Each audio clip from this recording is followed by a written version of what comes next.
Hello, everyone, and welcome to Satsang with G. For those of you who don't know, I'm G, and it's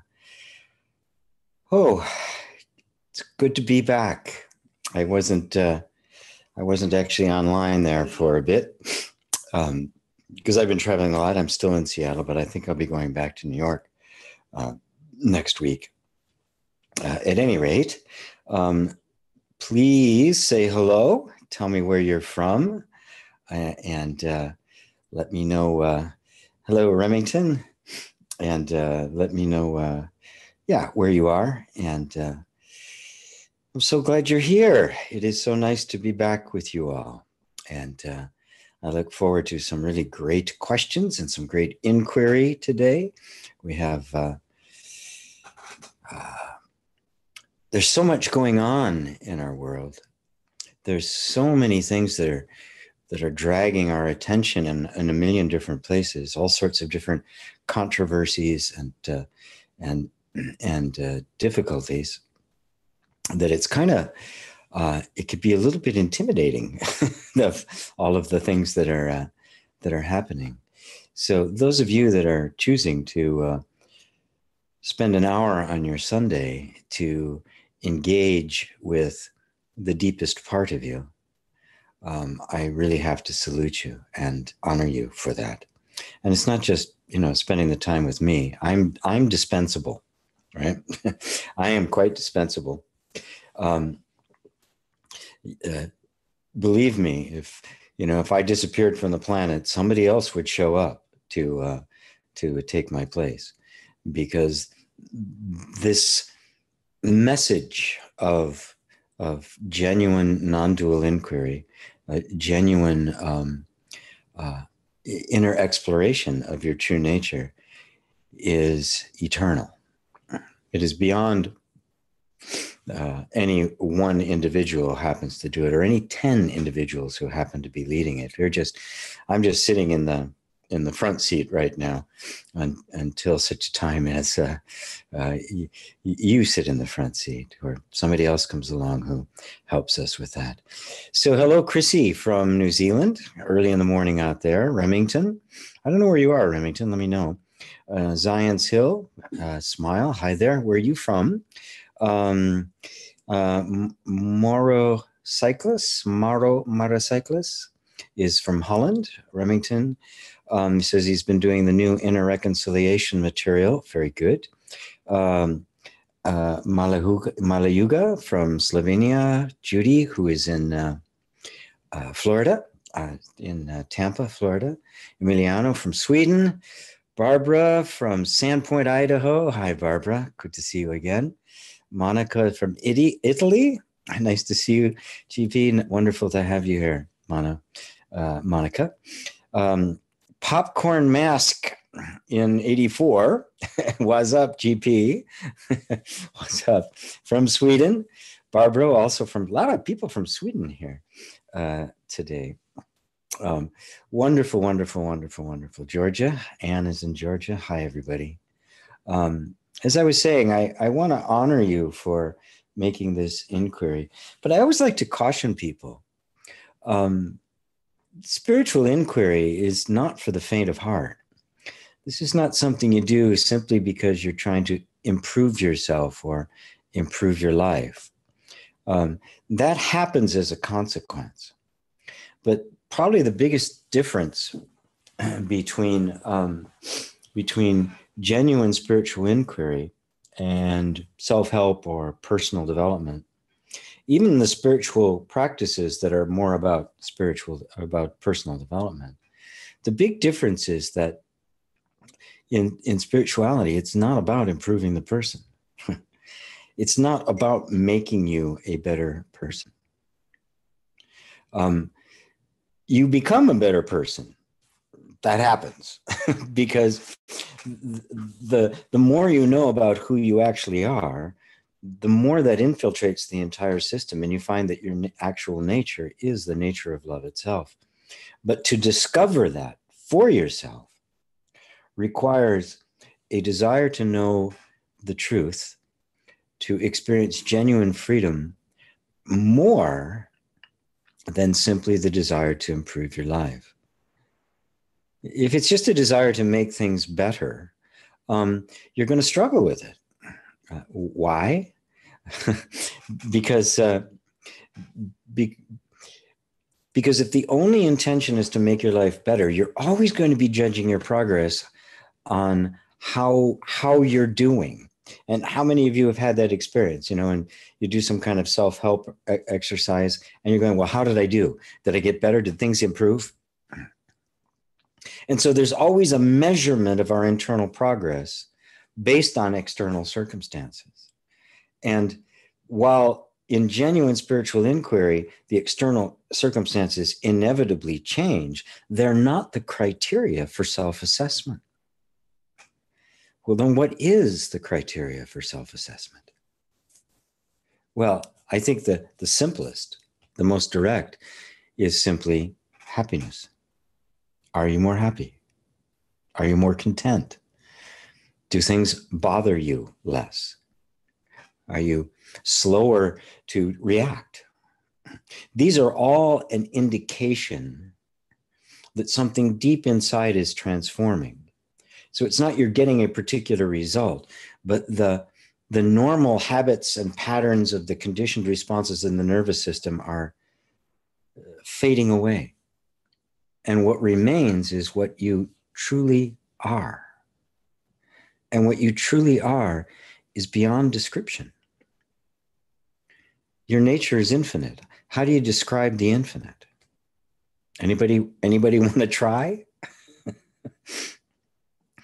How do you put words or concepts or ideas or any kind of boundary upon that which is boundless?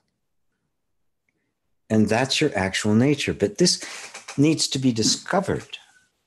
This needs to be discovered as an inherent fact and not as just another idea.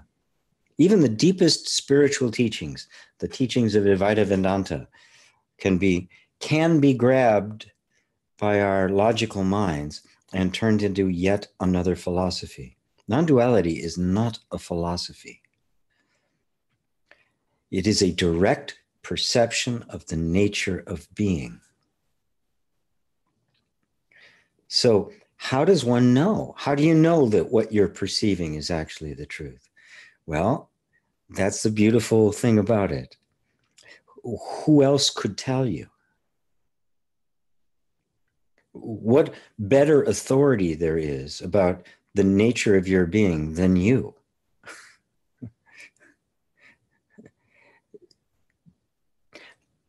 Your own intuitive, innate sense of who you are. When it becomes completely separated from and detached from all of the ideas you've been taught about who you are. You can get rid of every single idea in your head and you're still there, aren't you? There's still something there. We all have it. It's just this innate sense of being. Now, it seems on the surface that that's not a big deal. Well, yeah, of course, we all have a sense of being, but just time out right there. Slow down right there. Because everything starts there. Everything starts with this just subtle, constant, unchanging sense of being. Every thoughts arise from that. Concepts arise from that. Ideas and all sorts of things come into the mind trying to describe you. But you, without any thought, without any description, without any concept, were there first. What was there? Who were you before conditioning took place? Before you had a sense of being a man or a woman, of being white or black or yellow or red. Before you had a sense of having an identity or a belief system or any of that, what was there? And don't just imagine like the child, playing and stuff. Go deeper than that. Because even the child is an experience that was had. And there was something there even prior to that. If we really want to know who we are, we have to go prior to all of the ideas that we had about who we are and into the essence of who we are, which is the direct, unmistakable experience of your own being. And while it seems on the surface to be very nondescript, just very, well, yeah, of course I am. Yeah, of course I'm here. I exist. It is actually within that simple sense of your own existence, the entire universe is contained.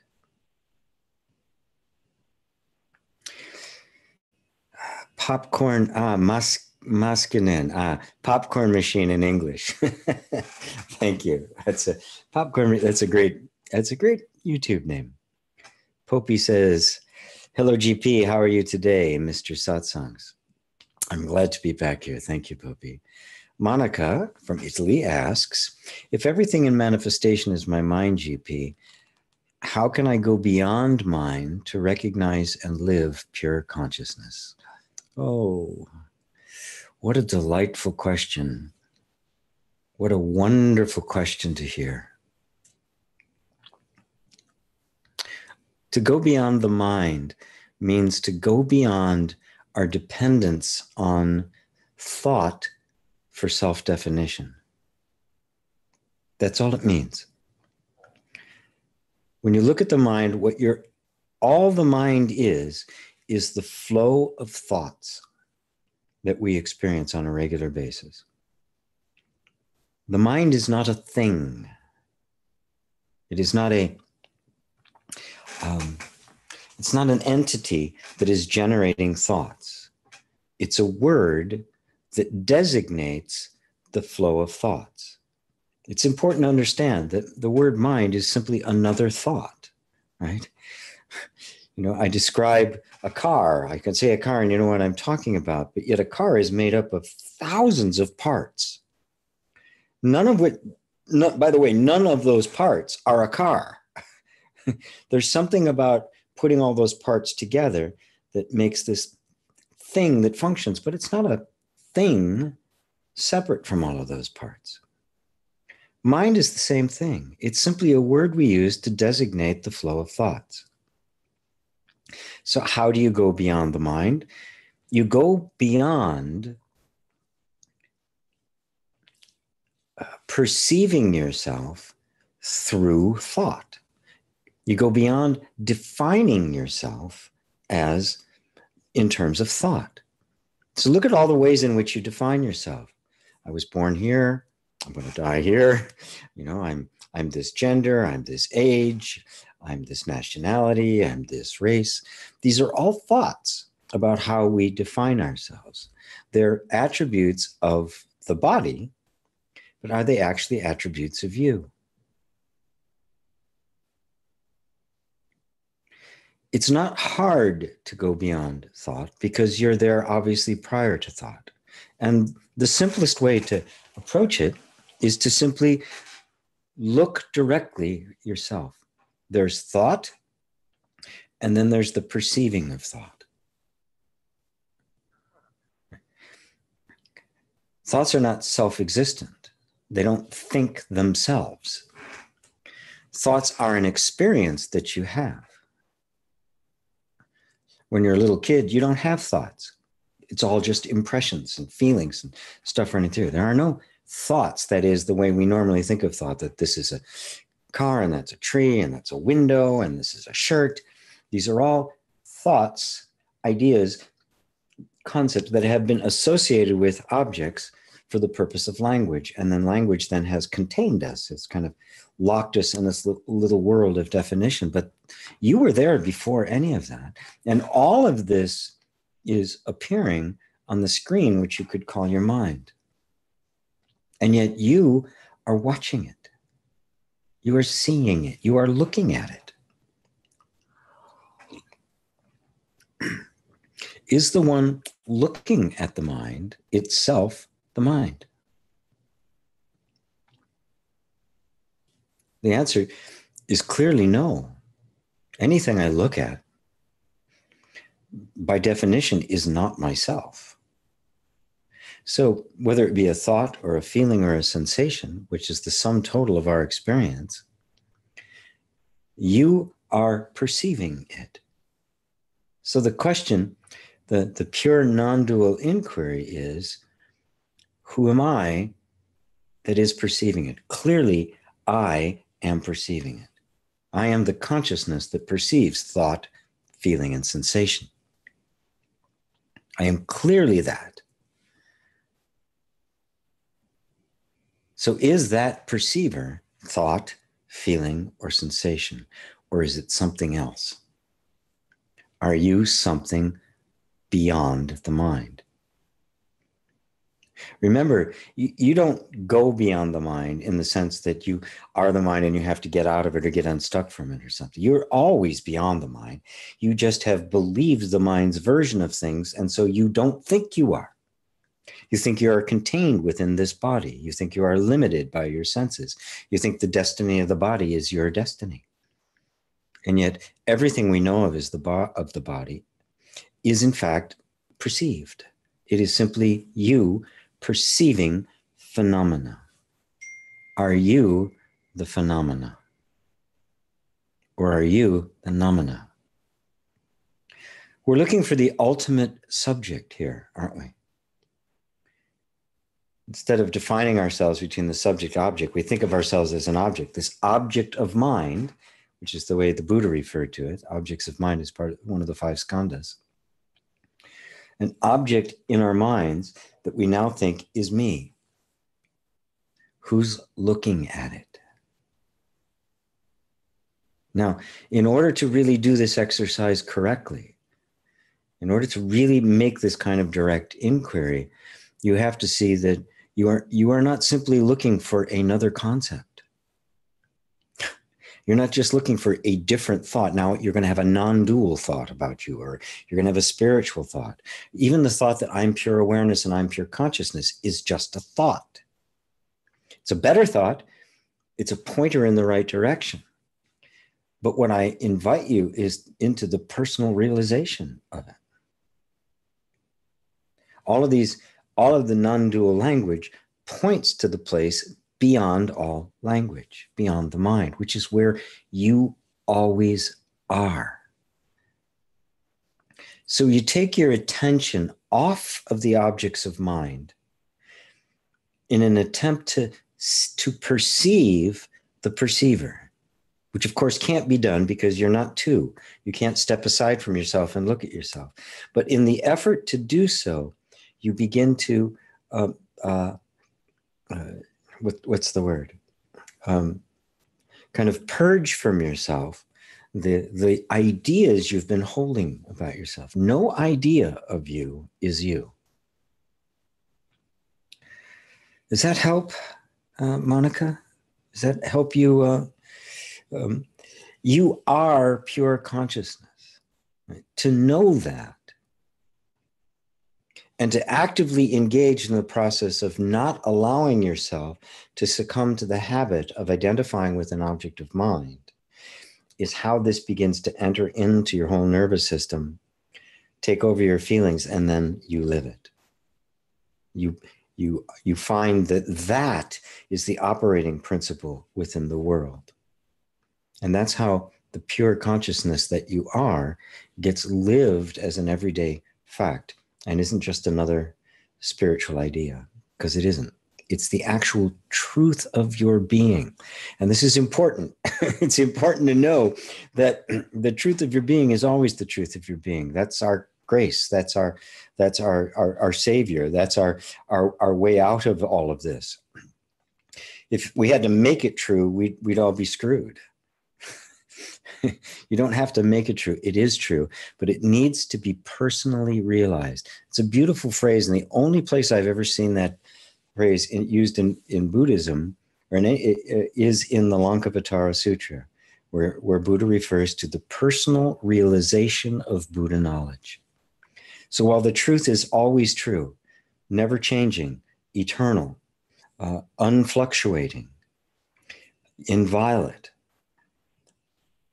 we need to realize that. That is what this mission is, to realize the truth that has always been. You have always been this, but you have simply identified yourself with the thought forms, and those thought forms are what we call the mind. Does that help you, Monica? Monica, but the mind is also emotions, sensations, perception. Is not true? Yes, the entire flow of life is mind, isn't it? I wonder if I can recognize pure in the flow. You can't recognize it in the flow of life mind. Yes. What we find is that thought, sensation, and feeling, emotion, are all different qualities of experience. They're all different ways in which we experience this flow. Rita says that consciousness equals mind. And we need to be clear about our terms, because in one sense you could say that that's the case. You could say that the universe is mind. As a matter of fact, that's what Buddhism would say. There's nothing but mind. But when the Buddhists say that, they are referring to the unity of consciousness and what consciousness experiences. The first step in going beyond mind is to first make a division. It's always exclusive first and inclusive second. First, we have to discover the pure nature of our being, so we're not identifying with what we are experiencing. And so the real nature of what you are experiencing is simply the flow of sensation, emotion, and thought. That is all we ever experience, right? And you could legitimately call that mind, right? Mind isn't limited just to the thought. You could call it the vehicle of experience, right? But when you call it that, we tend to, at least in the West, and until we're more clear about our terms, mind tends to be thought of as this process of thinking, this act of will, this volition, right? Our choice to think. I am thinking. I am consciously thinking through something. Right? And so that version of mind, which is the discursive mind, or you could call it the logical mind, is stuck within its own ideas. It can't step outside of it. And so the invitation then is to use a different word like consciousness or pure awareness that is aware of the whole process of mentation that we would normally refer to as the mind. So you can say that the sum total of experience is the mind.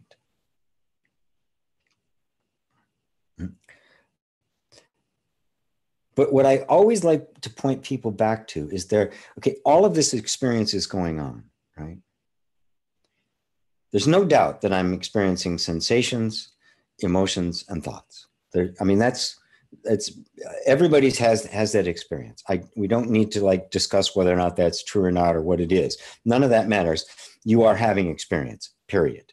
That is self-evident. The question is who? Who is having the experience?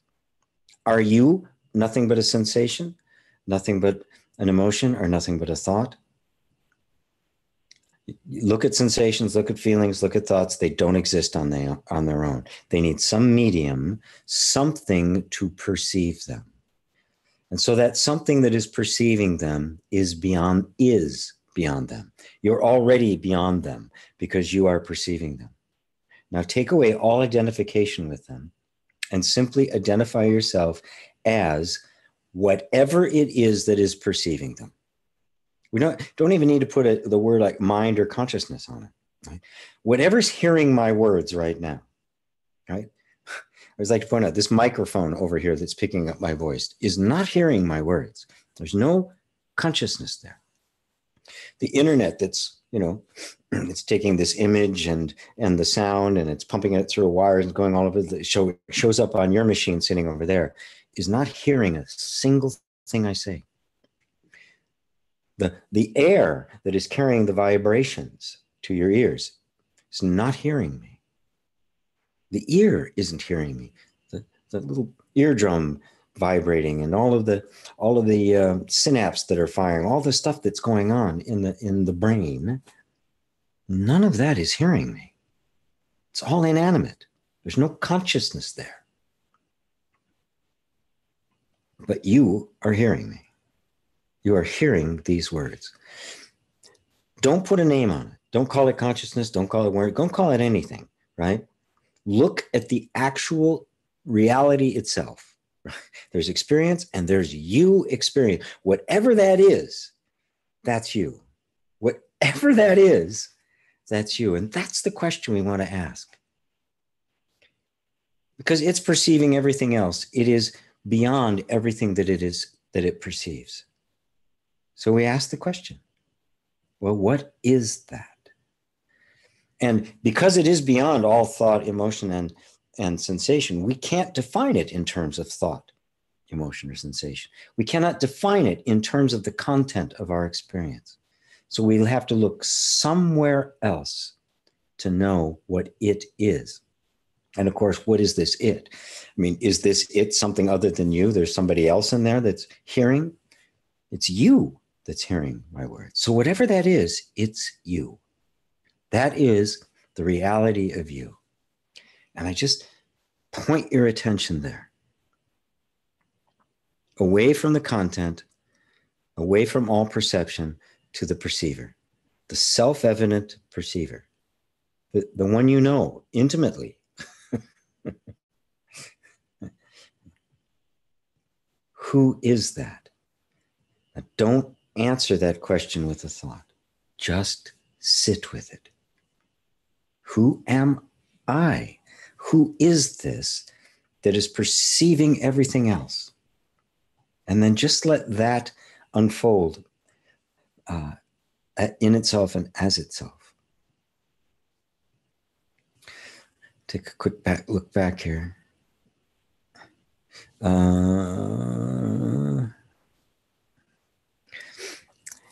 Let's see. Sarah says, hi from France. Hi, Sarah, my good buddy. Tony from Bristol, UK. Tony Piers. Eric from ABQ. Eric. Oh, hi, Eric. Oh, I just met Eric last weekend. Wonderful. Wonderful. So good. So good to have you here. Let's see. Remington asked, please help me with a block. I'm on the storyteller. I have a pervasive story about a woman from my college years who broke my heart. The charge didn't go away, but I'm drained or blocked or on accessing the territory again. The web of the story is so big. Well, okay.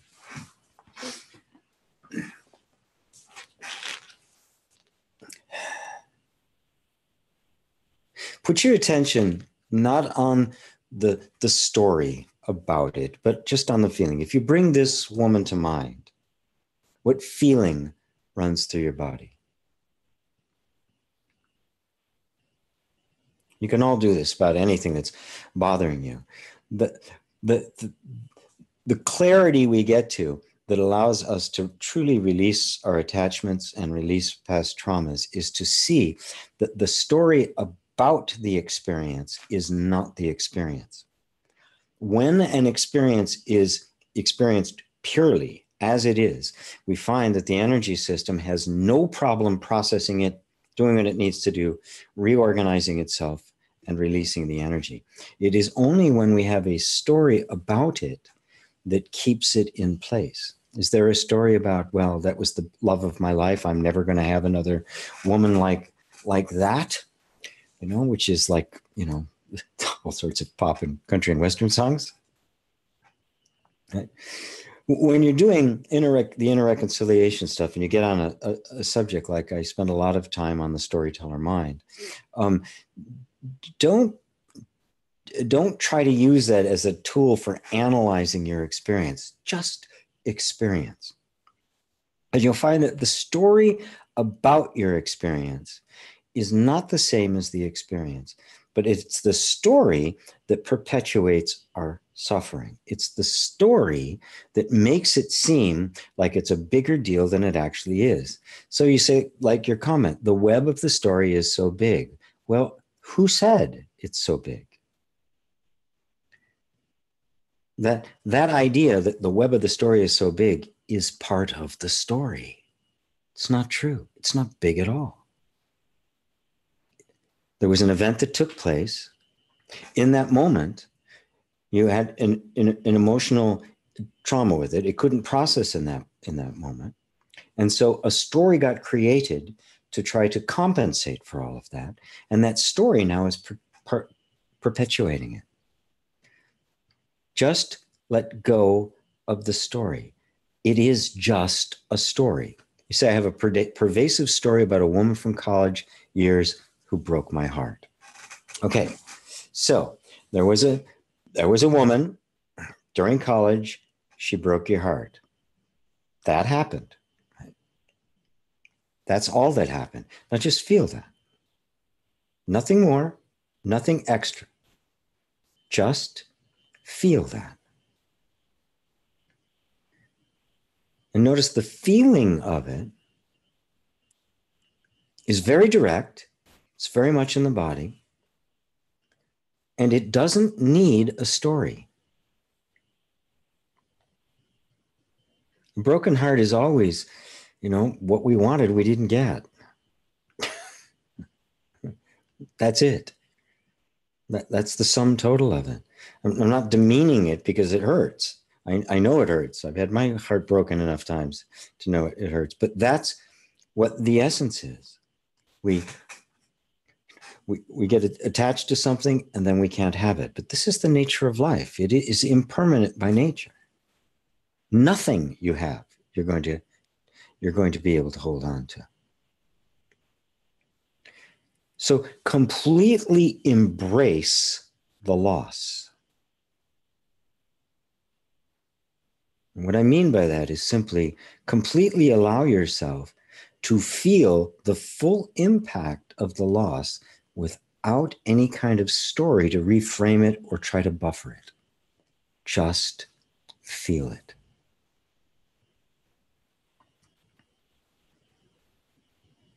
Now, your mind's not going to want to do that because it's painful. But if you let it do that, you'll find that this energy moves through very, very quickly because the energy knows how to let go. Story can't let go because if you let go, there's no more story, right? So stories are there to perpetuate it, not to free yourself from it. And the natural tendency of our energy system is to simply process the grief and then reestablish itself in a different place. Hope that helps you, Remington. Let's see. It is this, he added, where did you go there? It is the center of the root attachment for me. Okay. Right. The attachment is always an expectation. You can't have an attachment unless the thing you're attached to is promising you something you don't think you have. We take what, in fact, is our own and innate to us. We project it upon some object out there. We think this object possesses the happiness that we are seeking here. And there's the attachment.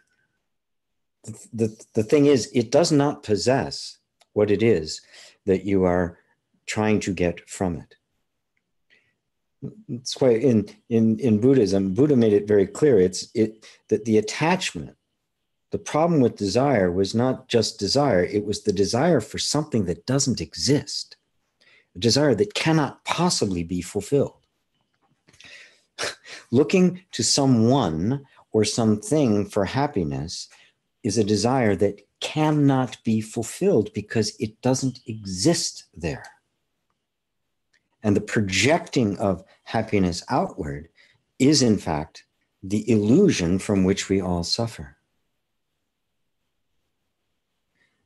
And so really examine that attachment, and you'll find that it's simply, because of this thing that happened, this woman, now there's a part of me that's missing. It's not true. This doesn't diminish, by the way, the value of relationships. It puts them on a different level. It takes them out of the realm of it being a business transaction. I got to get something from you, you get something from me. And instead becomes an environment in which your nature, your innate inner happiness has a setting in which it can express itself, which means it's amplified. A relationship is about amplifying happiness, not acquiring it. And that's a really big difference. It also then becomes an environment of safety. It becomes an environment of mutual care. It becomes an environment, when it's really done right, where the deepest kinds of wounds and traumas from our childhood can actually be healed in a loving environment that we didn't have before. So it isn't about getting anything. There's nothing for you to get out there. Let's see. Oof. Some water here.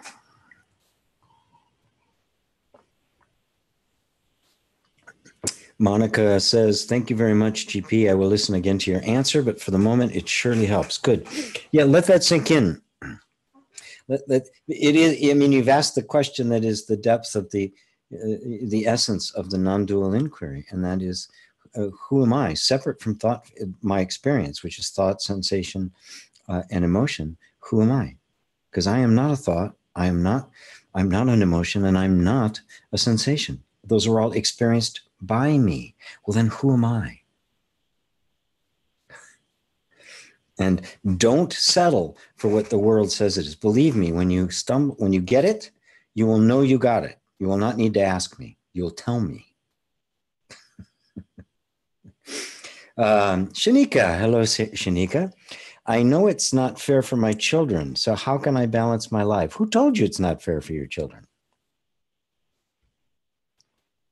Why would you, having a balanced, rich, full life that takes care of you, why would that take away from your children?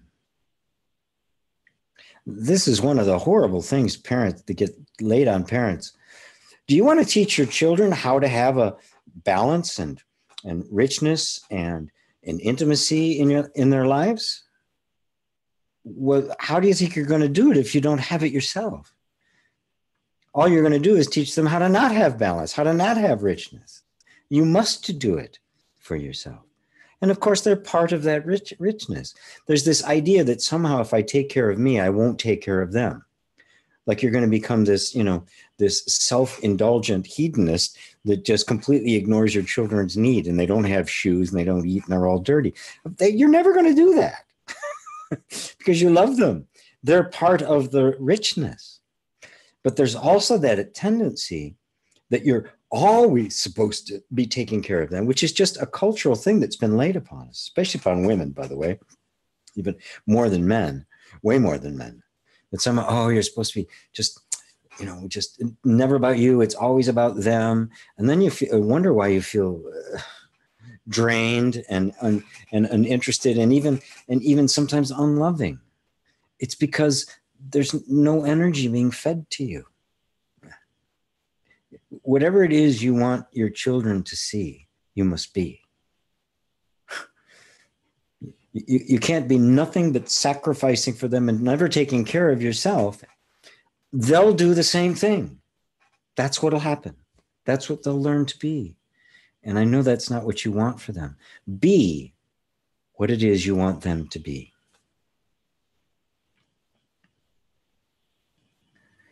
Now, this isn't easy.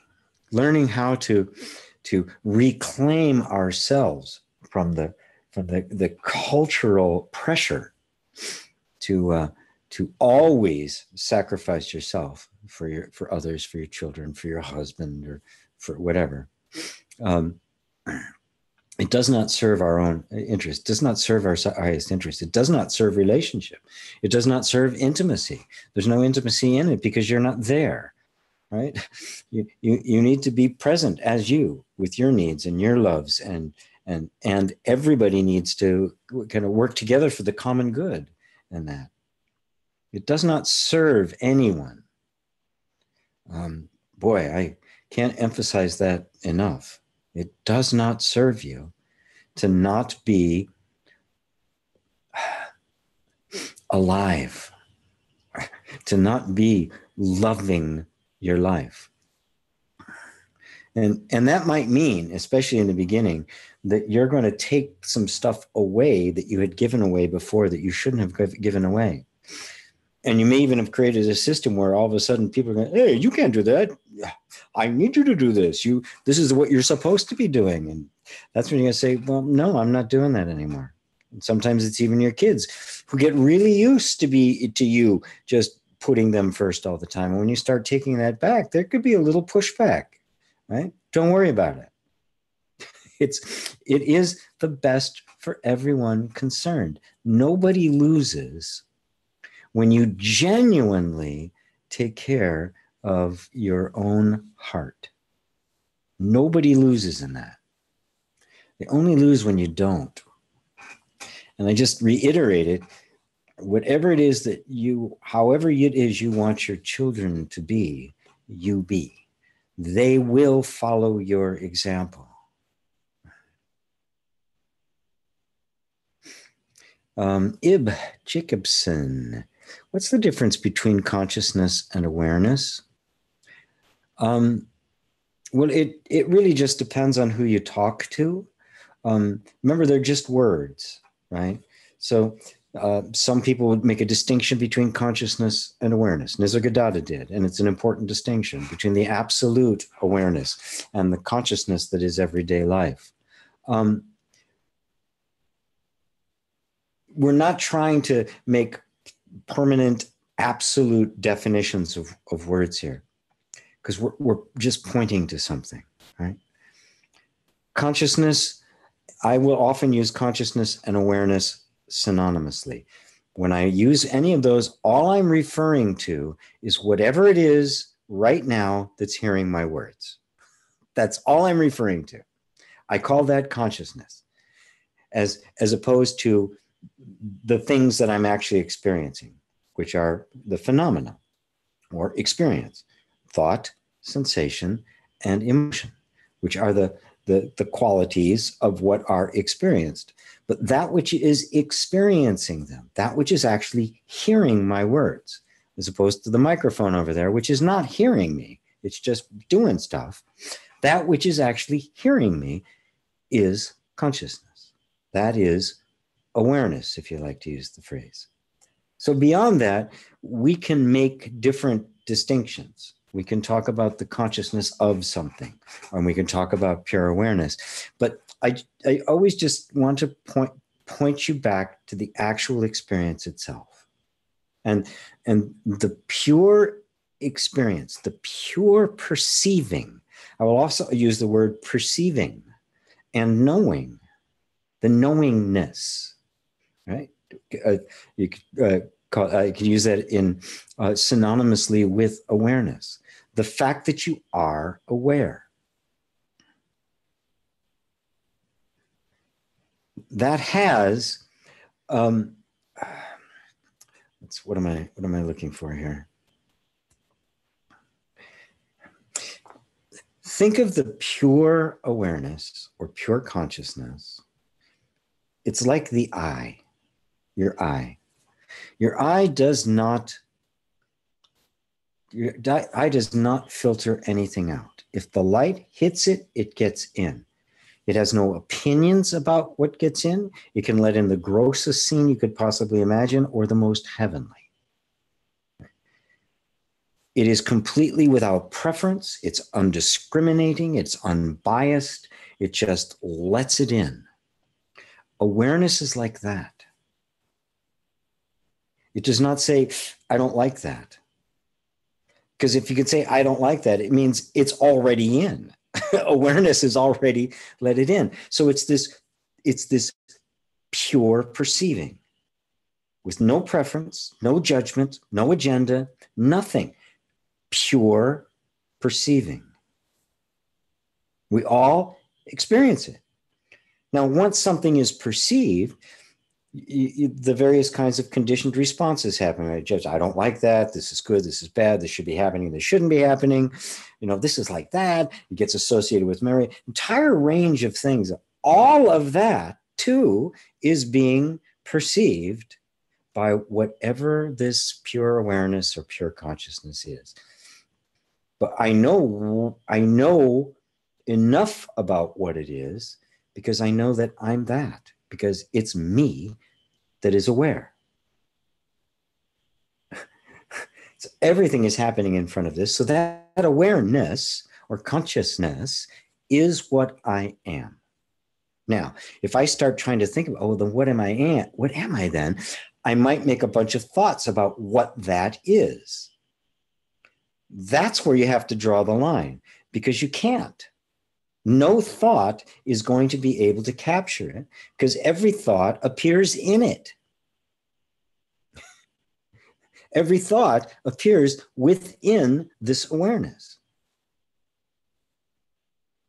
So the awareness itself cannot be defined, but it's what you are. So we say you're pure awareness, but don't let that go to your mind. Don't let your mind now make up ideas about it, because none of them will be true. Every idea will be perceived in it. So just being at that point of recognizing that the awareness is there all the time, that the awareness in you cannot find any division between the two.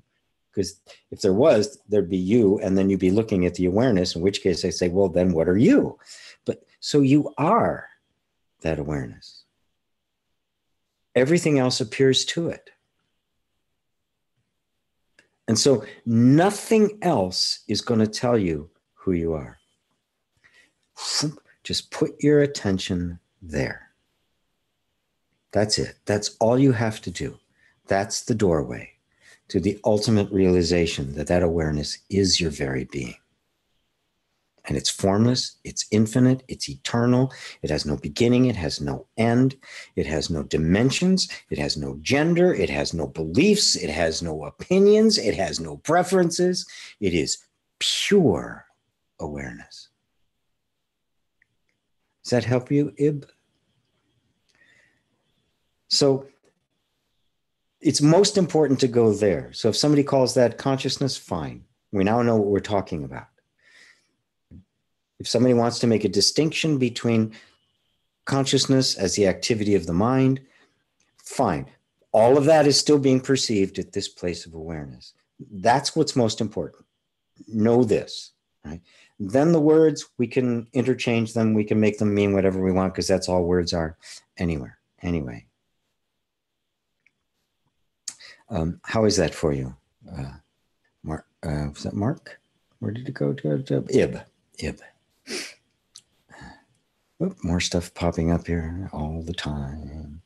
Mark C says, so in other words, are the feelings, sensation, emotions come and go? The awareness of them is the only constant. I will say absolutely yes to that, but look for yourself. I mean, it's self-evident, right? I mean, I'm not an authority, right? It's just, yeah. I mean, something's watching them come and go. And whatever's watching them come and go isn't coming and going.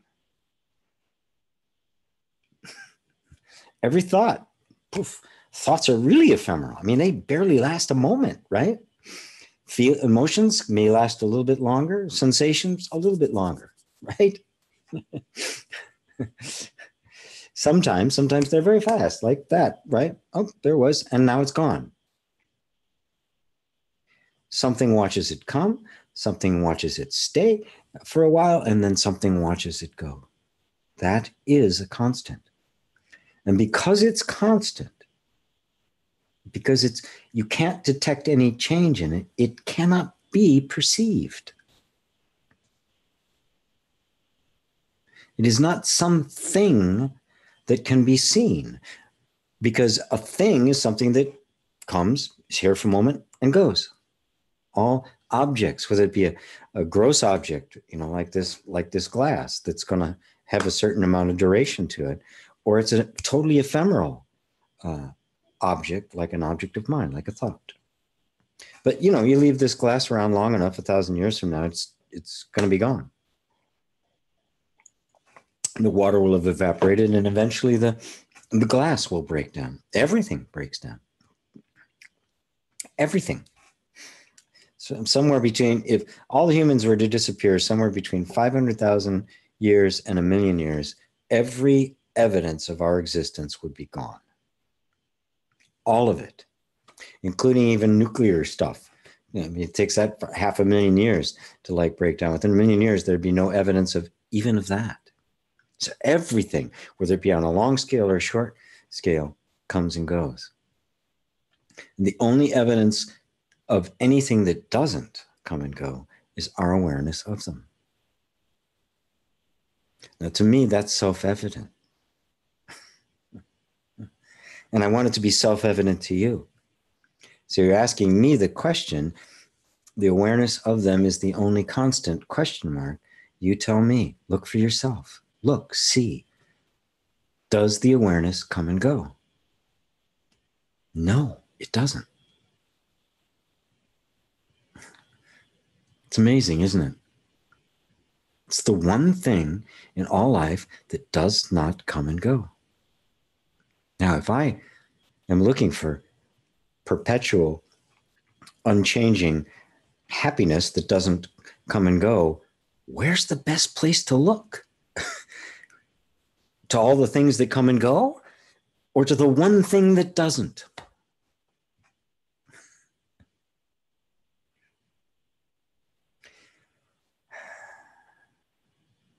Jason says, thank you for being here. Thank you for being here, Jason. Papi Nu says, once I am the perceiver, how does that help me in the world solving problems?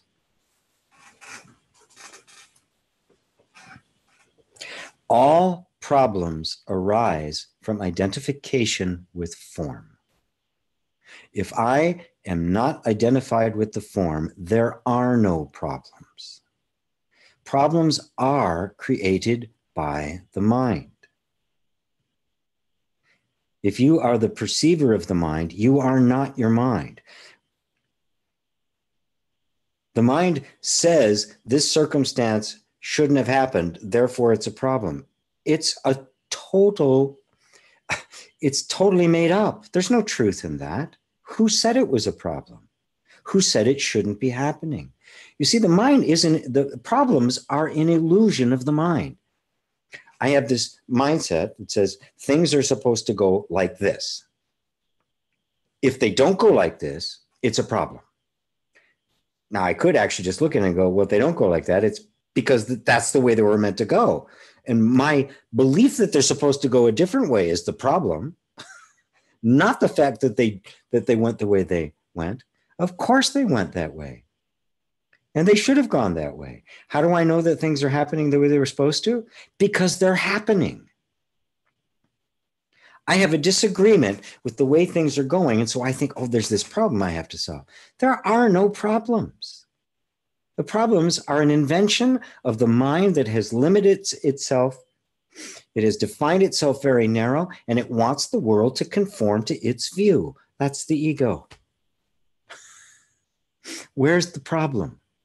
Here. Is there a problem out here? No, none. Not a one. And so you can see that all the difficulties that the world is struggling with is the mind of humanity, the cultural mind, which has got itself like locked in like this and doesn't want to let go and doesn't want to let life do what life needs to do, wants to control it. Are you following this? So the mind wants to say, okay, I got it. I'm the perceiver now. How do I fix the things that I want to get fixed? Well, I would say, really look closely at the things you think are a problem and why. To discover yourself as the perceiver is to discover there aren't any problems. There's no birth, there's no death, there's no issues, there's no nothing. You are the eternal awareness itself. which means that a problem is simply a thought. And if I identify with it, I say, oh, I've got to solve this problem. I've created somebody now who has a problem. I have imagined myself to be someone who has a problem. And what do I experience? Someone who has a problem. That's the power of our of mind to literally create the world in whatever form we think of it as. And now we think, oh my God, I've got to find a way out of this. I've got this problem. I got to fix this problem. Right? There is no problem. It doesn't exist except as, it has no more reality to it than Mickey Mouse does. Yeah, it exists as an idea in our mind. We can talk about it, but it doesn't really exist. Let go of the idea that somehow the world isn't going the way it's supposed to, that somehow your life isn't going the way it's supposed to, that somehow you made a mistake somewhere or God made a mistake somewhere and things are out of whack. Somehow I've got to find out how to put them back into whack. Whack. It's not real. It's imaginary. This can be really hard for our egoic minds to embrace, because the egoic mind lives on problems. It needs problems. No problem, no ego.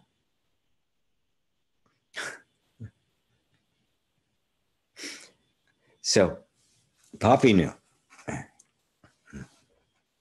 Let go of the idea that there are problems and simply let this moment bring to you and ask of you whatever it needs to ask, realizing that that's not a problem.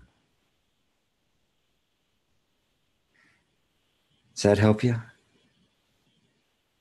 Jack Walsh says, I love you. I love you too, Jack. I wonder if we're related back there somewhere. Probably. Go back far enough to Ireland and or Wales, and we'll find some common ancestors. Eli, hello, Eli.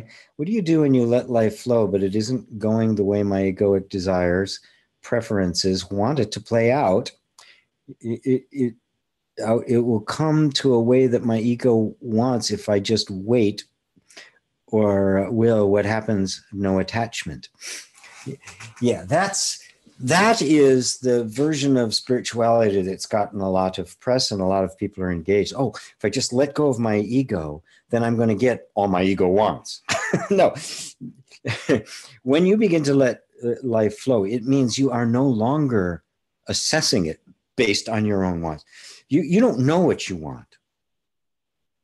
You have no idea what you want. You have no idea what's going to meet your needs. You have no idea the experiences of life that are going to develop you into everything you could possibly be. You simply don't know. The ego thinks it does because it wants it to appear in a form that it can recognize. I've often used the example of somebody who wants, you want an oak tree and somebody hands you an acorn. You go, what the hell's this? And you throw it away. It's an oak tree. Right? It's an oak tree in embryo. The ego thinks it knows what it wants, and all it does is make a mess. It just creates mischief because it doesn't want life to flow. It wants life to be the way it is. The world is in the shape that it's in because of this egoic insistence on its own desires. Some people get into positions of power and now they can enforce it. And we have weapons of mass destruction, all sorts of things to do what? To impose the egoic will on whoever gets in the way of it. Do you really want to participate in that? Yet the hardest thing in the world to do is to simply let life be as it is. Why is it hard? Because that surrender to life as it is exactly the opposite of the ego. The ego cannot do that. It will always be jockeying for position. It will always be trying to cut a deal. It will never just be saying, it's okay the way it is. You could say that right now about everything in your life. Your life is absolutely perfect just the way it is. And notice how inside something goes, wait a minute, I got, this is going on, and this is going on, and this is going, no, this shouldn't be going on. That's the ego. That is resistance. That is the resistance to what is. Remember, the ego isn't a thing. The ego is simply our conditioned responses of which we've been trained into a position of resistance. I don't want this. This shouldn't be happening. That's all there is to the ego. It is the name of a function. It is not a thing in and of itself. Is that clear? You don't let life flow, by the way. What do you do when you let life flow, but it isn't going the way my ego, desire, preferences want it to play out, right? First off, you're not letting it flow. It's flowing. It's going to go the way it's going to go according to its destiny. Life has a destiny, has an order. It's got this is the way it's going to go. So you're not letting it flow.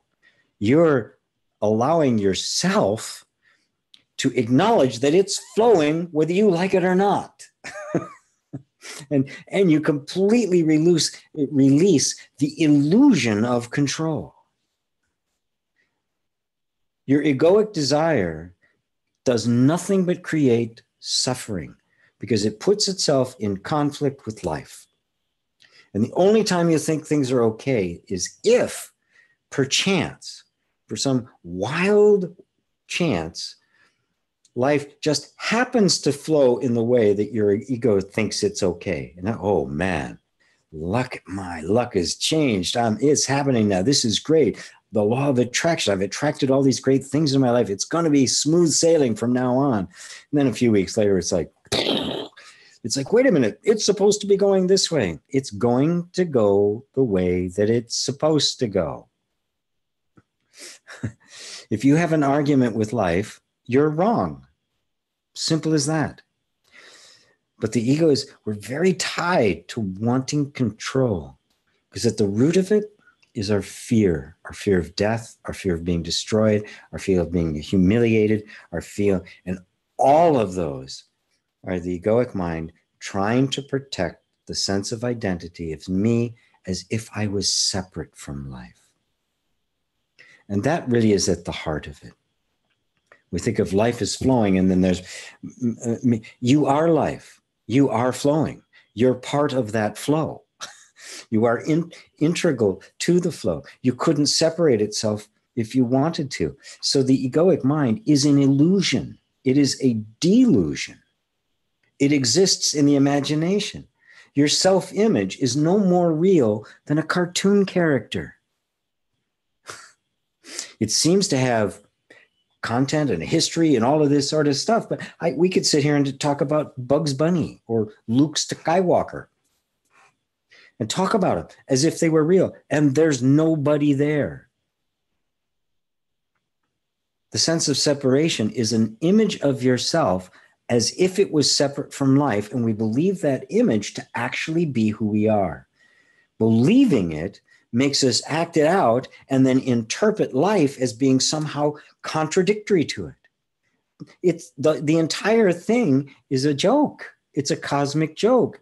It's not you. You are life. You are the flow. I'm getting pretty animated here now because it's like we need to see that the egoic sense of identity isn't real. It doesn't exist. It is a total illusion. It is the mirage in the desert. There's no oasis there. There's nothing there at all. All that is there is life. Life what is happening, and you are that life. You are not separate from it.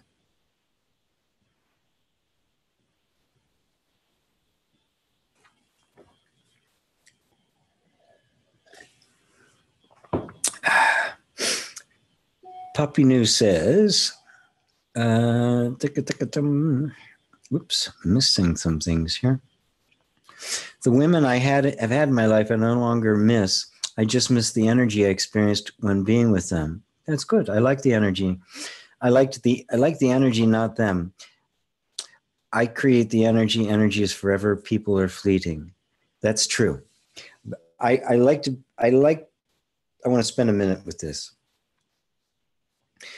because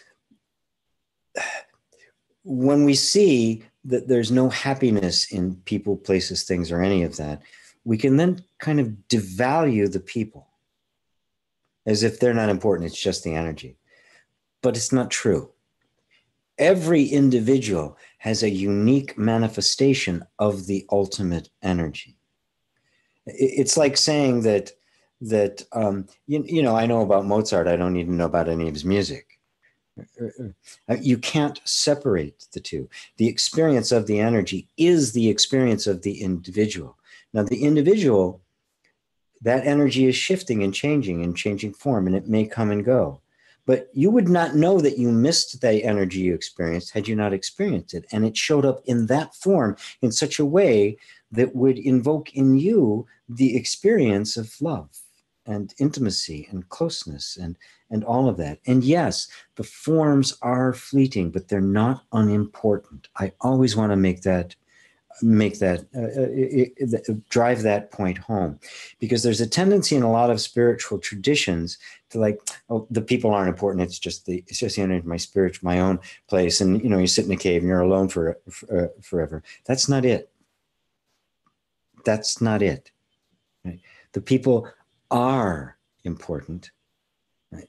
But it's seeing every individual as the flow of the one energy that allows them to come and go, allows them to come and stay. There's no reason why you can't have an intimate relationship that lasts a lifetime. There's no reason why you can't have it. It's no guarantee. It may, but that energy manifests itself as individual beings. So the individual beings are important. I never want to hear, I always go after this when I sense there might be some kind of thing that I'm okay, it's just my energy I'm taking in, it's nothing but energy, and the people come and go, which can appear to be demeaning. I'm not sure you meant it that way or not, but I just want to make sure that that's clear for everybody. Because when, certain people have certain characteristics that express the energy in a certain way that causes a certain thing within you that makes something very magic happen, and it can only happen that way, right? I mean, you couldn't take out John Lennon of the Beatles and put in Justin Bieber and have the Beatles, okay? It wouldn't have worked. It had to be that particular four guys that made that unique thing happen. And no other combination would have made that. So the people that come into our lives are deeply significant. The interaction of the two forms of energy create a third form of energy, which is the relationship, which is something, it's hard to describe, but it becomes this infinite combination, right? The 7 notes of the scale make all the songs, and just constantly recreating. Is each one of those unimportant? Critically important. So yes, people will come and go in your life, and there's no guarantee that somebody's going to come and stay and it's going to be perfect. That idea isn't true.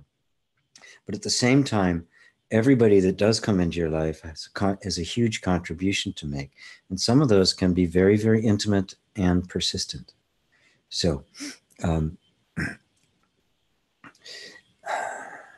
yeah, I'll leave that for now.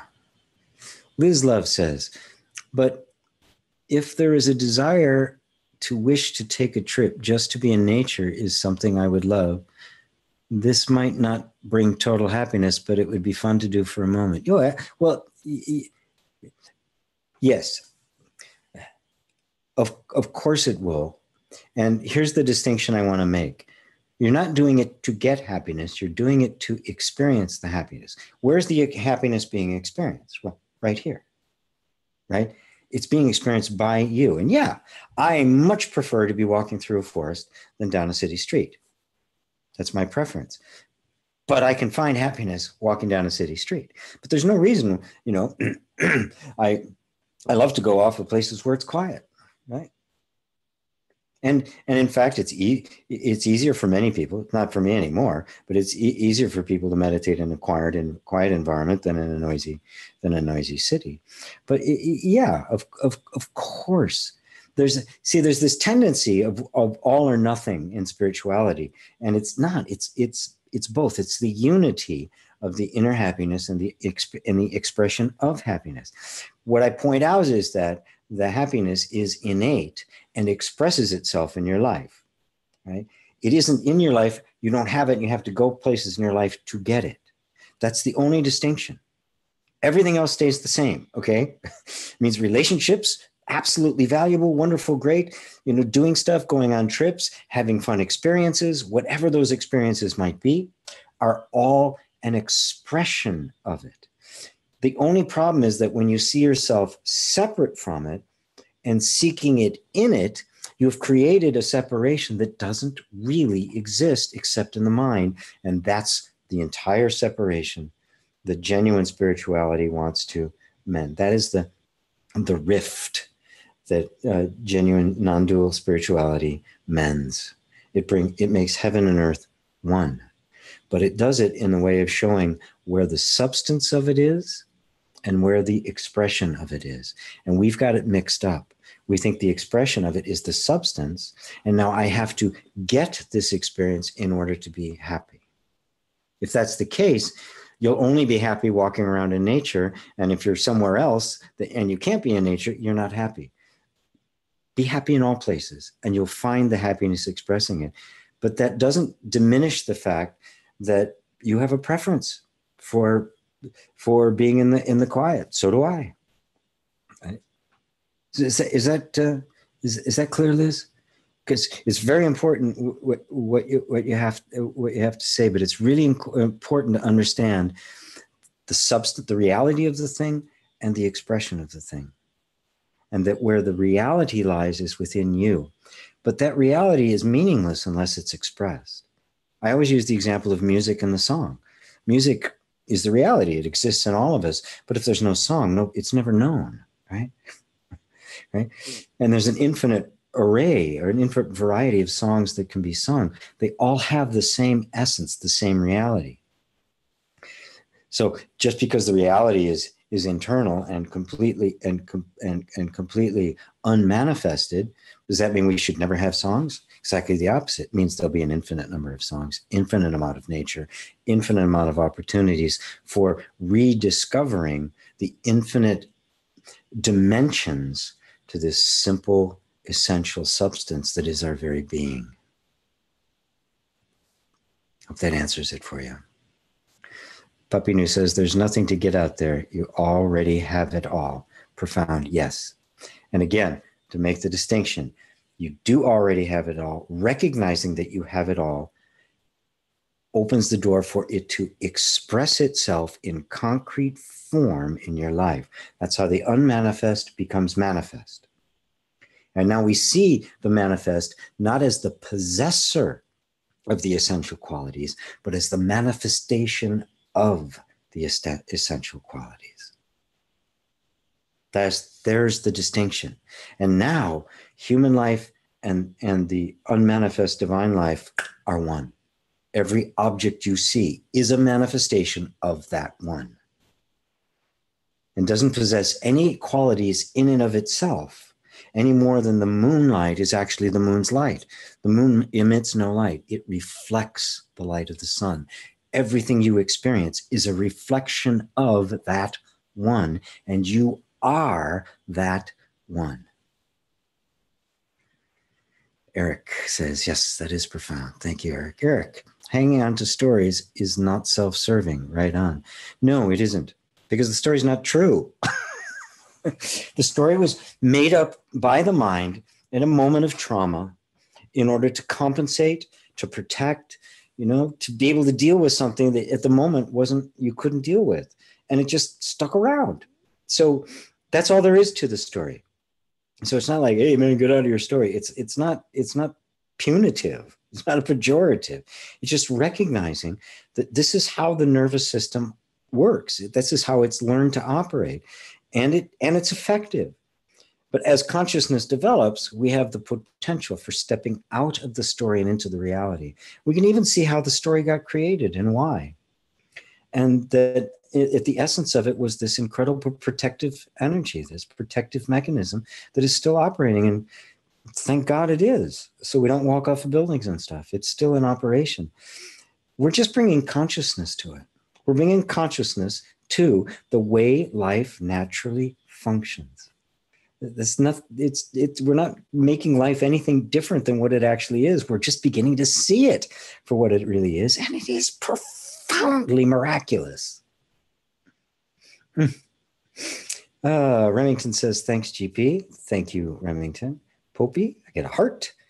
Nikki Cookie, I get 2 hearts, 2 decorated hearts. Wonderful. Let's check the time. Oh, 2:16. We're good. We're good.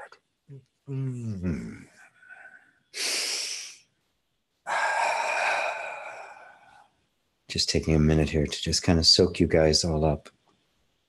I do want to just kind of throw out there that I am just tickled pink to be able to do this. That's all I can say. It is just delightful and honoring and really awe-inspiring to be able to sit here week in and week out and answer your questions and to have this experience. And my assistants will kick me if I don't point out that I've just started organizing with 2 of my facilitators, taking this show on the road.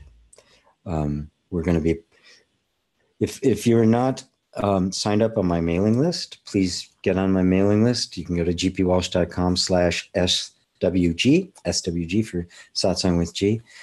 So you're on the list because we're just going to be checking out of where to go. I'm going to be start doing live satsangs around the entire world. There's people from all over the world here. I want to go everywhere. I now have a couple of extremely smart and energetic ladies to help me make all of this happen. And so we'd like to engage everybody's support in places we can go. If you have groups that you belong to that I could come and speak to. But it's time for me to become more a real person out there in the real world with all of you, and not just online like that, like this. So please get on the mailing list. We'll be sending out a survey and inviting people to participate and help in any way they can. But it's time for this show to go onto the road. So there, I did it. Judy, Patricia, I did it. They reminded me to do it because I get so absorbed in the questions that I forget all the administrative stuff that is my assistants are reminding me to do. So Pam from the UK says, is to be just consciousness to be aware of being totally alone?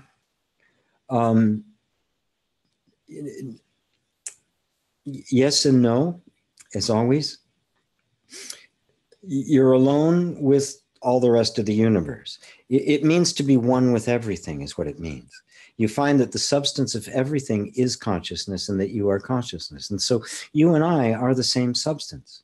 So that doesn't mean that I'm just consciousness and everything stops existing. What it means is that being the substance of consciousness itself, it means that I and everything are one. So nobody goes away. Your friends are still there. Your lovers are still there. Family's still there. Trees are still there. Nature's still there. The earth is still there. The universe is still here, right? You just no longer see yourself as separate from it.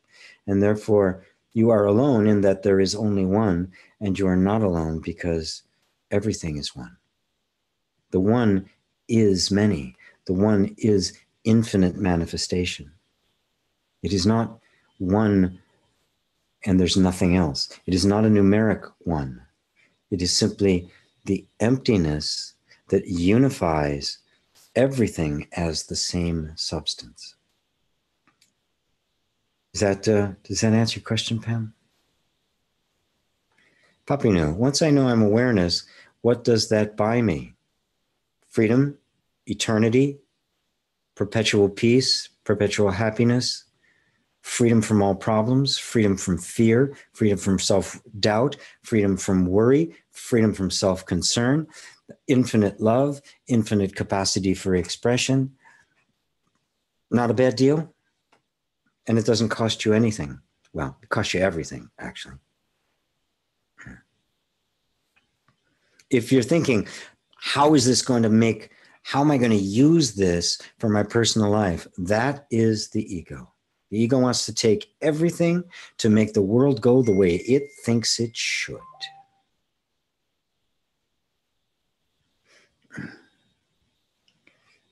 You clear? Mark C. Yes, it has become evident to me the constant awareness, TYGP. So even our current political situation in the US will eventually break down. Yeah, of course it will. Every system comes and goes. What's different about right now is that it's global. Human consciousness, as it has been for about the last 12, 15,000 years, is coming to an end. We are witnessing the end of an epoch. And that means that the model of consciousness, the model of self-identification and the cultural ego that has persisted ever since the invention of agriculture is coming to an end. And as dramatic a difference as, becoming as domesticating animals in agriculture was to the hunter-gatherers of the past, the transition we're going through now is going to be just as dramatically different. It's going to be a completely different way of being. Every institution on the planet, every structure, every form, every system, whether it be political, economic, religious, is collapsing. This is a total do-over from step one. And it looks on the surface to be, well, it is tumultuous. It's divisive. You can see all sorts of, the level of conflict, the level of deception, the level of manipulation. I heard somebody describe the other day mass media as the spreading of darkness at the speed of light. Yes, that's what's happening, and it is going to break down, and every system with it. This is really important to note. These systems are not going to be repaired; they're going to be replaced, and they're going to be replaced by the most deeply humane and deeply aware sense of conscious existence and self identity, the identity of humanity, the likes of which we've never seen before, and it's affecting the entire planet, which has never happened before. Which is why I know that this is big, but it is going to be tumultuous. It is going to be.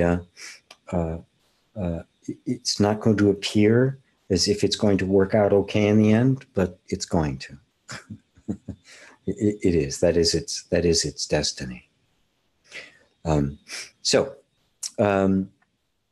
Enough about that, because it isn't just the political situation in the U.S. It's an attitude of mind that is spread across the entire world that is self-destructive. It is the end of the ego. I love the fact that in the New Testament, in the book of Revelation, we have the devil being thrown out of heaven, right? But when he gets thrown out of heaven, what does he do? He gets thrown down to earth. It says he walked the earth to and fro, one side of the earth to the other, because he knew he had but a short time. The devil represents the egoic mind, and it is running the show. And of course, we're seeing quite clearly that when the egoic mind runs things, they get run into the ground. This is the demise. This is the end of the egoic mind. Humanity is waking up from this dream of separation. Yeah, pretty cool. Eli Jen says, wow. Good, my friend.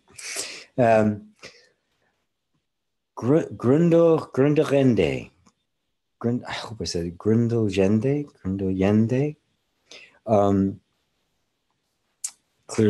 Clearly not from Omaha. What if the awareness is only in the body brain? This is a great question, and it's one that you have to examine for yourself. I finally came to see through that when I realized that the body and brain were both in my awareness. Now, the current view of science, which I don't agree with, is that everything is a product of the brain. Even the guys talk about the morphogenic field and the holographic universe, that it's the brain that's producing this holographic universe. My question always comes back to the same thing. Isn't the brain in this holographic universe? There's no way that I can dialectically or logically convince you, because logically you could say, yes, this entire thing is being produced by a material structure. It's an illusion. We don't even know what's going on there, but there's some kind of structure that's producing it. Yes, we could absolutely say that. And when somebody does, I simply throw in enough of skepticism, enough of a doubt to say, right, but why do we assume that that's the case and completely deny the possibility that it is consciousness alone, that consciousness is the substance of it, and the body and the brain are in fact images in consciousness? If you look closely, both of those points of view have equal authority. The point of view of it's all in the body, it's a body and mind, has dominated and is not questioned. And so the consciousness only model is just rejected. It's not even considered. But all you have to do is take a close look and say, well, wait a minute. There's as much evidence, maybe more, for consciousness. The Dalai Lama recently said, he said, matter, the material universe, is a metaphysical assumption and not a scientific fact. It is an assumption. The idea that the body and the brain produce consciousness is an assumption. And the only way to prove that it's true is to be able to step out of the body and the brain and look at it. Which, of course, the only way to do that is through consciousness. And so we believe that this conscious awareness is being produced by the body and the brain. And yet the body and brain are secondary. Consciousness, we know, it's self-evident. It's a given. But the origin of it, of a body and a brain, that's not self-evident. So I simply choose to look at what I know to be true and to trust my own authority. I don't know body and brain except as perceptions, but I know me as that which is perceiving. And it makes perfect sense to me. I see no reason why that can't be self-existent. I see no reason why it must depend on some material structure. That's a belief. So take that in, look for yourself, really examine it, really pursue this, push this to the nth degree, and be willing to do it in the face of the fact that the entire world runs on the idea that the consciousness is created by the body/brain. Now look and see if you can prove that assumption to be true. It's just an assumption. That's science, one assumption. Science, which is based on the idea of absolute, objective, provable facts, has to have this one miracle to start. The miracle of consciousness. Because all of the theories about the brain and the body were produced by consciousness. Okay. So it has to have this one miracle, this one inexplicable thing, like the Big Bang, this for no reason, this singularity, this just massive, we don't even know what it was because it doesn't matter, exploded for no reason that we can ever know, and then cooled at just such a rate that just these things happened, that consciousness emerged 15 billion, 13.8 billion years later. Now, if that doesn't stretch the bounds of credulity, I don't know what does. This is like, just give me one miracle and I'll be really rational after that. But this first thing, really, really examine it. Look at it closely and you'll see it is just riddled with assumptions. But I don't have to have an assumption about consciousness. I am consciousness. There's nothing assumed here at all. I don't even have to know what it is. I'm it. It's self-evident. I am conscious. That's the direction I go. And I make all of these other things prove themselves to be something that exists separate from the consciousness. If it can show absolutely that it exists separate from consciousness, I'll have to buy it. I'll have no choice. But how can you possibly do that? Nothing appears except in consciousness. Every single theory that we've come up with has come from consciousness. To me, it becomes self-evident. Matter doesn't exist. It is pure imagination. There is no matter. There's no material universe. There is only consciousness.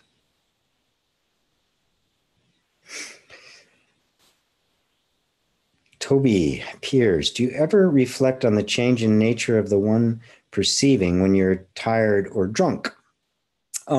Sure, because I've been both. And the nature of perceiving doesn't change. I perceive being tired, I feel being drunk, being asleep, I perceive being angry. All of these various kinds of states of consciousness, these states of mind, states of experience, different patterns of experience, are all perceived in exactly the same way. I bring people's attention not to what is being perceived, but to the perceiving itself. What is being perceived is constantly changing, but the perceiving itself never changes. It's always the same. Notice the perceiving. Become more interested in the perceiving than what is perceived. And you will begin to bring into focus the ultimate subject, that which is actually experiencing everything. And so it doesn't matter what the conditions are, right? You say it's drunk, you're perceiving you're drunk. You're tired, you're perceiving you're tired. I'm perceiving that I'm sober. I'm perceiving that I'm in a transcendent state. I'm perceiving that I'm full of energy. The perceiving is the same. The states come and go. The perceiving is always the same. Puppy New. To discover I am the perceiver means all is perfect. What is the point in having desires to achieve? If I don't know what I want, how can I want desires? Desires are not a personal possession. Desires arise, do they not? Yes, everything is perfect. Everything is absolutely perfect. What is the point of having desires to achieve? There isn't a point to it. It's just nature. Desires arise, do they not? They arise in the awakened one. They arise in the deluded one. Desire is part of life. Matter of fact, without desire, life ceases to exist. So there's no point to it. It's not like, oh, I have this desire because I have this special purpose. You have the desire because you are life, and desire is part of life. And you can embrace desire like you'd embrace anything else. I mean, you had a desire to come here and listen to Satsang today. I had a desire to do it, right? This is the nature. What's the point of it? There's no point outside of life expressing itself because this is what life does. Your nature is self-expression. We feel that as a desire to express ourselves. We also feel it as a desire to have experiences, the desire to have intimacy, the desire to learn, the desire to expand and grow. All of those are innate in life. To know that you are the perceiver of that simply puts you in right relationship with it. It doesn't make it go away. It just, you no longer see it as something that exists independently acting on you. You see it as part of life itself. You perceive the unity between you and it. And so now the perceived and the perceiver are not at war with each other, right? And there's this, not this other stuff out there that has a purpose, an existence that needs to be done, that has to happen, or that I now have a desire that somehow I'm responsible for and I have to make it happen. You find that, you know, the rising of desire is as natural as desire is breathing, or is growing your hair, or digesting your food. It's completely and totally the natural part of the process. So you can let the desires come and go. When you're the perceiver of them, there's no attachment to them. So a desire can come. Some desires will come. They'll seem like they're a big deal in the moment and then disappear very quickly, right? Others will come and they'll hang around for a while. Some become life. You know, I was a musician for many, many years before I finally, this became more important to me than making music. But I still love to make music. The desire is still there. And every now and then I'll make some music. In fact, I'm trying to get my hands on one of those hand pans, the Rav drums or Gouda drums, the pitch things, because they're a beautiful sound. That's a desire that has just keeps going, keeps developing, keeps growing, keeps expanding. Some desires come, they're gone in a second, right? Like everything else in life, you don't need to attach to them anymore. Right? You find that the flow of life is the flow of your life, that the particular way in life moves is unique for you. And therefore, you don't have to hold on to a desire. You don't have to turn it into a mission that you have to fulfill. You simply let the desires move through you. And so you can ask, how can I want, if I don't know what I want, how can I want desires? You don't know what you want, and if you're trying to approach it from the point of view of the ego wants, but you do know. You wanted to come here. Start there. Start very simple. Don't turn it into this life thing that I've got to know my big purpose and all of that. Your big purpose is nothing more than the fulfillment of little purposes, the purpose every day. Right now, my purpose is to sit here and talk to you. When this is over, my purpose will be to get some more water and go down and hang out with my granddaughter. That will be the purpose of my life. And while I'm with her and we're having our little conversations and she's doing stuff with her baba, which is me, that's the purpose. That's life. And then that'll end and we'll do something else. Right? So everything just flows naturally all by itself. The ego wants to turn it into a major event, something important, something self-defining, because the ego by its nature is trying to define a self that doesn't exist except as a thought. And so it feels very unstable. It wants a purpose, right? Life doesn't need a purpose. It's life. It just lives. The tree doesn't need a purpose. Doesn't even wake up, oh, what am I doing today? Oh my God. Oh, am I going to be able to grow leaves today? Oh, or get upset about it. Oh God, more leaves. I got to grow more leaves. I'm growing leaves. You just do it. Notice the way life flows. This is the whole thing about the Tao Te Ching, right? This is the flow of the Tao. You are the flow of the Tao. That's all there is to this. It is so very simple. It is just unbearably simple. Wow. Yay. Look at all these great questions. Fantastic. Mark says, Mark Point. Hello, Mark. Just made your acquaintance 2 videos ago, and I instantly recognized the fullness of the truths you point to. Thrilled with what you share. A million thanks. Well, thank you, Mark. Where are you from, Mark? Where you live?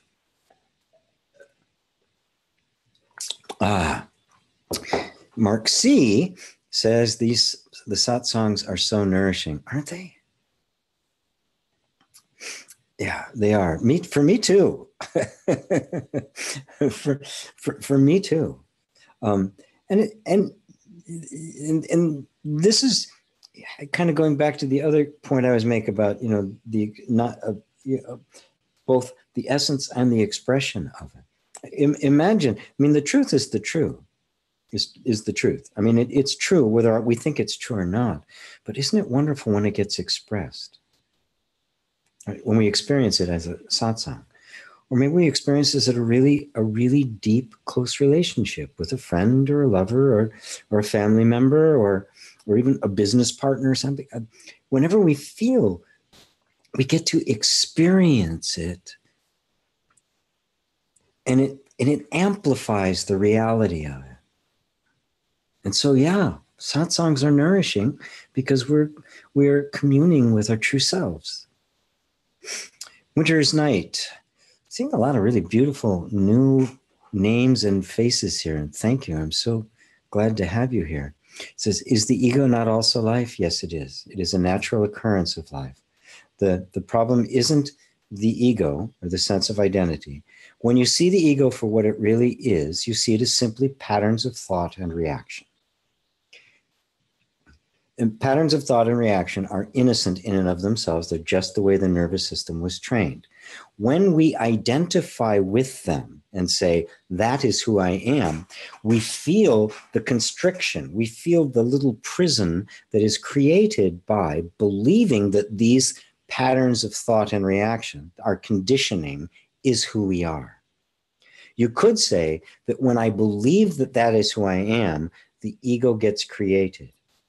Because now if I believe that, I feel limited, I feel bound, I'm going to want to free myself, I'm going to feel separate, I'm going to feel like I'm not getting what I need in life. And that is where the activity of the egoic mind happens. So the ego is simply a word to identify conditioning, is in and of itself innocuous and harmless. But when you, as consciousness, believe that to be you, that very same conditioning now becomes the prison that we start fighting with. And if we don't recognize that that's what it is, we're going to be fighting against these walls, immersed in the belief that that's who we are. And as long as you believe that that's who you are, there's no way out. At best, you're going to make a little progress. You're going to do a little self-help, do some meditation, do some spiritual practices, and then maybe break down the wall a little bit, but never all the way. Maybe just make some new walls. It's only when we see that it is only the conditioning of the nervous system, which was simply the body and mind continuum reacting to life as a child, and that's all it is, that there's nobody there. When that is seen, now you are beginning to dissolve it on a completely different level. And so, yes, when I use the word egoic mind, what I'm talking about is consciousness identified with its conditioning, believing that that's what it is, and then struggling to free itself from it. The way you use the word there, ego is life, it is innocuous and innocent, but only if it's not identified with. When it's identified with, it is no longer innocuous, it is no longer innocent, and it is capable of basically wiping out the entire planet. So this distinction's important. Papinu says, just when I think I've captured awareness in a mason jar and screwed the lid tight, I realize there's nothing in there. Beautiful. Yes. Just when you think you got it, boop, out comes the rug. Right. Yeah, it's so much bigger and freer than that. Kay Scott, truly wonderful, G. Thank you. You're welcome, Kay. Very, very welcome. Kay Lee, thank you, GP. Only 12:15 here in Greece. Oh my goodness, yeah, and it's the middle afternoon here. I'm in Seattle, and you guys are very far ahead. I so appreciate everybody in Europe and India and all over the world that have joined in on this. And it is like the middle of the night there for you guys. And so excited for you, GP, as know you love being live. Yeah, thank you, Anne. Yes, yeah. And responding to my statement that I'm heading more out into the world. Papinu, great idea with the live satsangs. Excellent idea. Thank you. Thank you very much. Let's see. Yeah, so happy for you, G. Knowing life makes your heart sing. It does. I really love it. Puppy says, Kaylee, hey. Sophia Burgos. Online is also very good. That's where I found you. Thank you. You brought me many new deep thoughts. Oh, I will continue to do the online for sure. Matter of fact, all the places I do, I will be doing live satsangs. I will try to broadcast them live at the same time. And Judy says, yay to the end of an epoch. Amen to that. Total awesomeness. Chrissy says, so happy to hear people will get to experience you live. It's indeed time for the new world. So blessed to be a part of it. TYG, I don't know what the TY, I see that in a couple of places. Yes, it is indeed time, Patricia. Judy and Patricia are the ones who are kind of pushing me, as it were. Let's see. Love, love, love. Let it spread to all from Judy. Oswald Snoop. Know yourself to be the cause of desire and fear, itself free from both. Nisargadatta, one of my favorite teachers of all time, one of the most remarkable and interesting of all the spiritual teachers of all time. Matter of fact, my real induction and introduction to Advaita Vedanta was Nisargadatta, when I found I Am That, and I just devoured it. And yes, you are the cause of all of it. You are the source of everything. Everything arises from you spontaneously, but not as an act of will. That's really important, because when we think of a cause, we think of I'm doing something. The true nature of source, what you actually are, the source of all things, is not doing something as an act of will or volition. It is simply happening out of its own nature. It's your nature to express yourself as a universe. So it emerges out of what you are, not of what you do. Being itself gives rise to the creation of the universe. Remington asks, please speak more on the egoic self defining in terms of quitting cigarettes. All addictions are an attempt to get from something in the world, some object that we've defined out there, and to get from that a quality that we actually possess ourselves. And addictions are one of those cases that once that starts to happen, you initially feel that sense of satisfaction, but eventually it takes more and more to get that sense until you don't get any sense of it at all. You're just stuck now with this addiction. You're not even getting any satisfaction from it. The cause of addictions is always a sense of disconnection. We feel disconnected from life. We feel separated from life. And therefore, we're yearning to feel the closeness and the connection. Do whatever you can to break down that illusion of separation. Through meditation, through using your body, exercise, yoga, qigong, tai chi, even weightlifting, anything. Be back in touch with your body. Develop truly intimate friendships. Don't be satisfied with Facebook. They're not truly satisfying. Develop real relationships with people. Open yourself up. Make yourself be exposed. Become vulnerable. This is how we establish connection. This is how we reestablish ourselves. And of course, the meditation of recognizing that the separation we feel is an illusion created by the mind, it isn't real, is the most powerful tool for eliminating the sense of disconnect upon which all addictions sit. Without that sense of separation, the addictions don't have a leg to stand on. Does that help you, Remington? Mark Point. Oh, message retracted. Okay. Meryl Port. Yeah. Hello, Meryl. Yes, the end of an era. So excited to be part of the new world. Love, love, love. Yeah, isn't it great? It is. It really is great. We are creating something brand new. And, you know, we are creating it, and we're also the creation of it. This is just the inevitable eschaton, which is a theological term for the inevitable end of the era, the meeting our destiny, and our destiny is a reunification with the all. Shanith, so fortunate to catch overseas satsang live in Australia in real time and be awake. Usually they're at a time Australia is sleeping. Your explanations are so clear. Thank you, G. Great, you're in Australia, which right now is probably, let's see, it's like we're going on 6 o'clock in New York. So it's probably about 6 in the morning there, maybe later. Wow. Starts at like 4 or 5 in the morning. Anyway. So anyway, thank you, Shannon. I'm so glad. Kaylee, our big bang of our known universe could be the spark of a neuron in a broader brain where we are all included.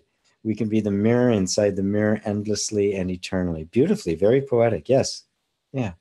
Yeah, we don't know. We don't know. I think the technical term is we don't know shit. You know, we have these tiny fragments that we try to put together a comprehensive picture of the universe.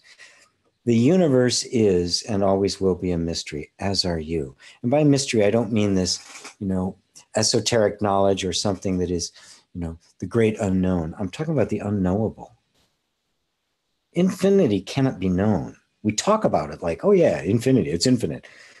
How you can't know it, but you can be it.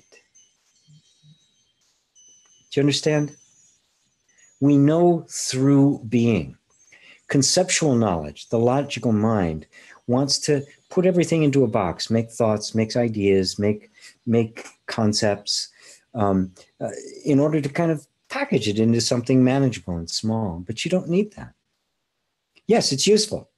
You know, the logical mind is useful, but I prefer to use the term the mystic mind. That is the mind that is completely comfortable with the unknown, with the total mystery of being. Because it is a mystery and always will be. You are a mystery. You will never know yourself completely. You are unknowable. You are indefinable. You are ineffable. When Nisargadatta was asked what he was, he responded, nothing perceivable or conceivable. You cannot perceive yourself. You cannot imagine yourself. And yet you are yourself. This is the wonder. For all eternity, you will be discovering afresh every moment who you are. The reality of your being will unfold and get expressed every single minute, but will never be an end, and there'll never be an end to it. It's not be, oh, this is what I am. Nope. I'm this and this and this and this and this and this and this and this, on and on and on and on and on for all eternity. You cannot know yourself in total because you are the infinite. So how do we know ourselves? I know myself as this moment, as this, you know, this guy with white hair sitting in the chair talking on YouTube. That's what I know in this moment. I know myself as you, asking the questions that are sparking the answers. Because if there were no questions, there'd be no answers. That the two of these are one and they arise together. You and I are one in that. So I know me through you. My experience of you shows me. But the me, the real me, is unknowable. The real you, unknowable, ineffable, completely and totally beyond the reach of anything perceivable or conceivable.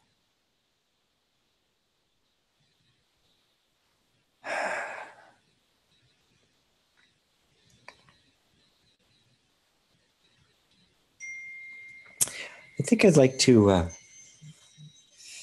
I think I'd like to kind of just let it go here now. It's what going on 3 o'clock, which is what, 6 o'clock out there? Yeah. Kaylee says, I found myself preferring quietness and isolation at the same time. I want to be with people. However, people, we have a hard time, and communication and openness has become challenging. Don't worry about it, okay? You just stay open. Yeah. Just let everything you're learning here and in your own spiritual growth just kind of, Mooji like to say, marinate within you. It's transforming it's transforming your entire inner world. So don't worry about if people are, it's hard to communicate and stuff right now. Don't worry, you'll find it. You'll find the way. At a point in my life where I can talk to anybody about anything, right? It's just, I find though that the people that come to me tend to want to talk about this, right? Even if they don't know it. So there's a certain energetic about that because this is the most important thing for us to explore. So don't worry about it. Don't worry about anything. The growth you're going through, the depth of the spiritual growth you're going through is happening through you and to you. It is grace. You are being brought to the moment of awakening. It's not a process you go through and you make it happen. You didn't decide to be on this track. Nobody made that choice. It happened. This is consciousness expanding. The one consciousness, the one awareness expanding to its own self-awareness. And that appears as a growing number of individuals waking up. But there's 8 billion individuals, but there's one I. There's one consciousness behind all of it. So don't worry. Everything is working out for your good, for your benefit, for your blessing. Everything. Nothing's being left out. You are in very, very, very good hands. All right, everybody. Until next time, I love you all. Namaste.